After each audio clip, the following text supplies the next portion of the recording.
I would like to share a few things with you. First of all, who we are. Secondly, our vision of recycling and refurbishment and how we define the new product lifecycle.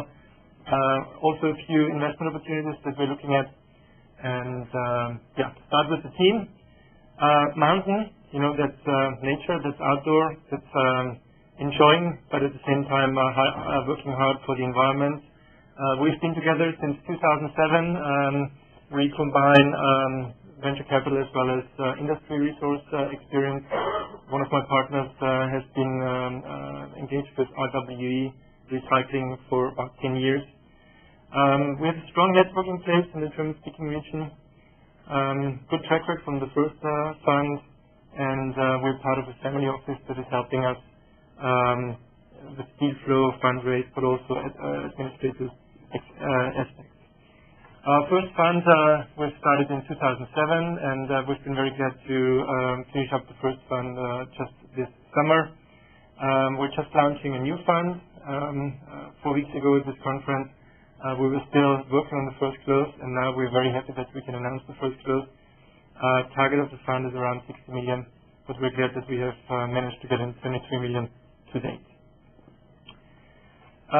Focus. We primarily focus on the German-speaking region as well as Scandinavia. We focus on growth capital companies, so we're not interested in startup companies because the technology risk is too high, there's too much capital involved, and it takes too long. So we usually focus on companies with around 5 to 50 million euro revenues. The German market is very good for that. The banks have played a very important role until 2008, and now it's more and more difficult to secure financing. So the opportunities for us in the German-speaking market as well as the Nordic market are very, very good. So typically we invest in low technology risks, companies that require usually not an enormous amount of funding, which, as you might know, is difficult in recycling because it's very capital intensive. But I think we've found some interesting place there. We primarily focus, besides recycling, on energy efficiency, new materials, and topics that are related to those areas.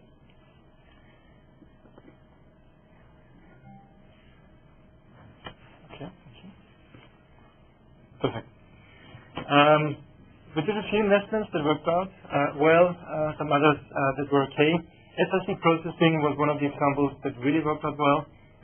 We were very happy to be associated with this company.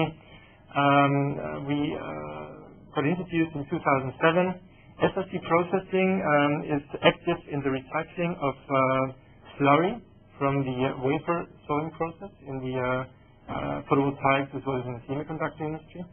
So they have built up a phenomenal business model to basically set up recycling facilities close to their customers in Germany, in Norway, but also in Asia.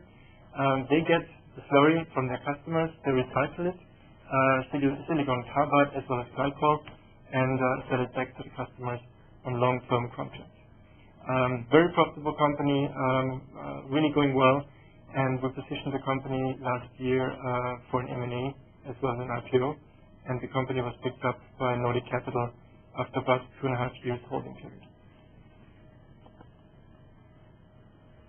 So what's our view on the recycling market? And I think one of the speakers before has already put up a similar picture on that. Goods get produced, they get distributed to the retailers, and then businesses pick it up, as well as consumers. And if you don't need the things, they get recycled or disposed. Obviously, this is something that needs to change, and we already see this changing going forward. There's a necessity to recycle materials.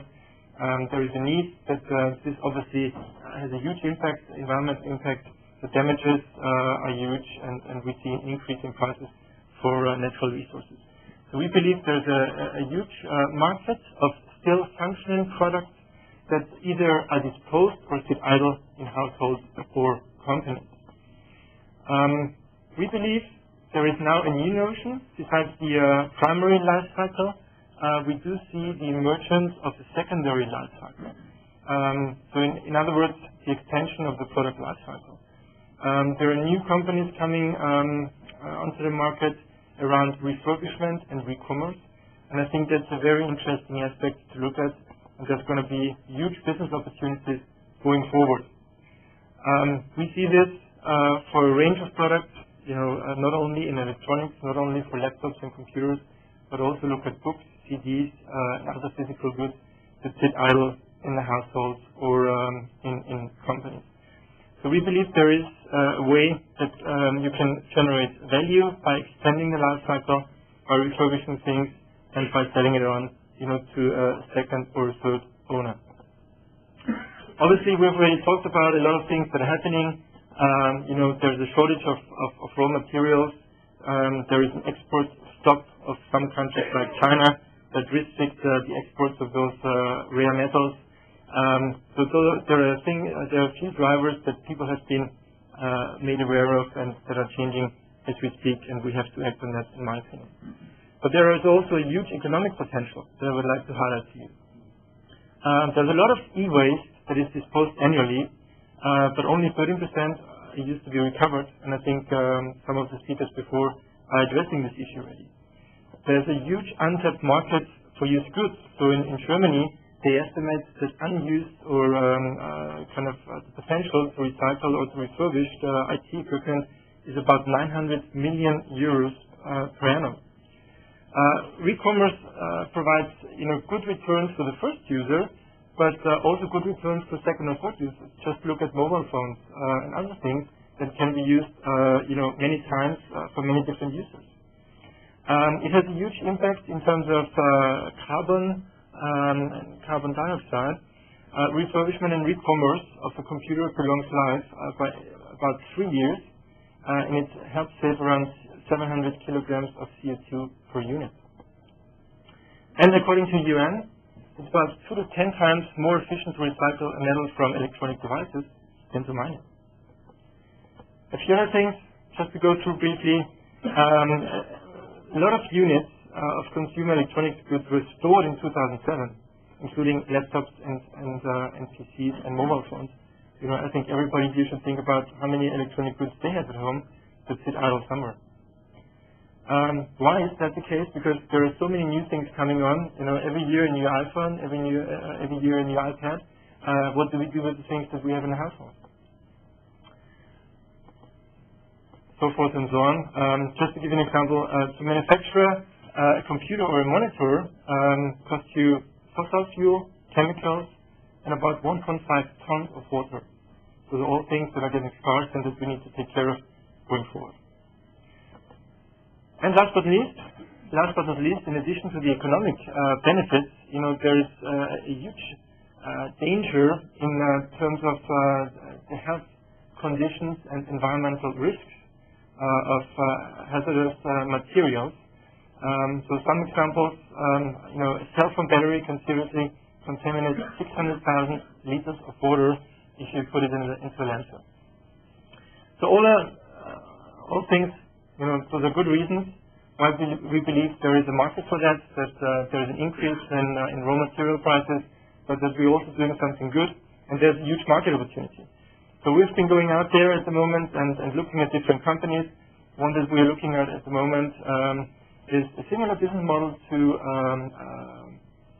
eBay, but basically buying and selling on the internet and focusing primarily on used goods, helping the consumer to get rid of, to offload all the things they have in the household, but at the same time, thinking about creating value, about refurbishment, about making something out of used goods, not recycling it, but really reusing it and selling it on to somebody who still believes there is some value in that.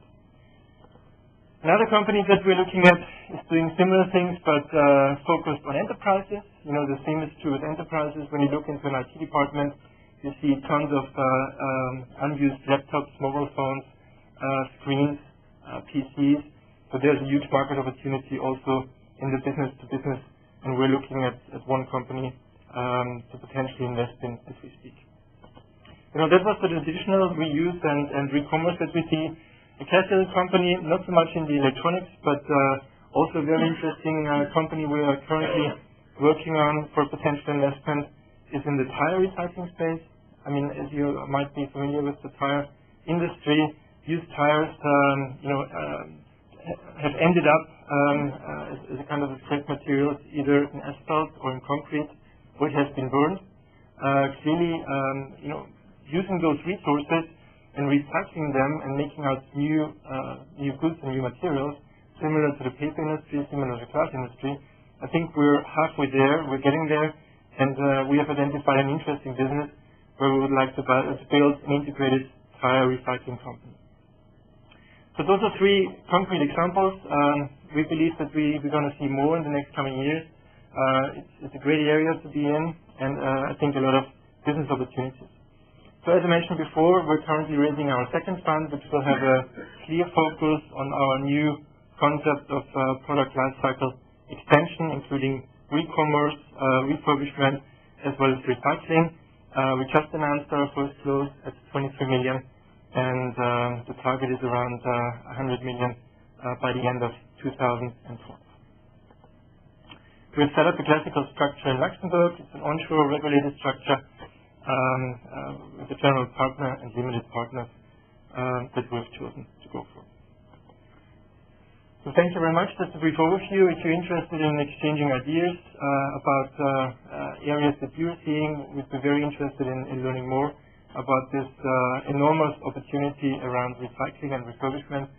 Don't hesitate to contact us, and we look forward to working with you. Thank you very much.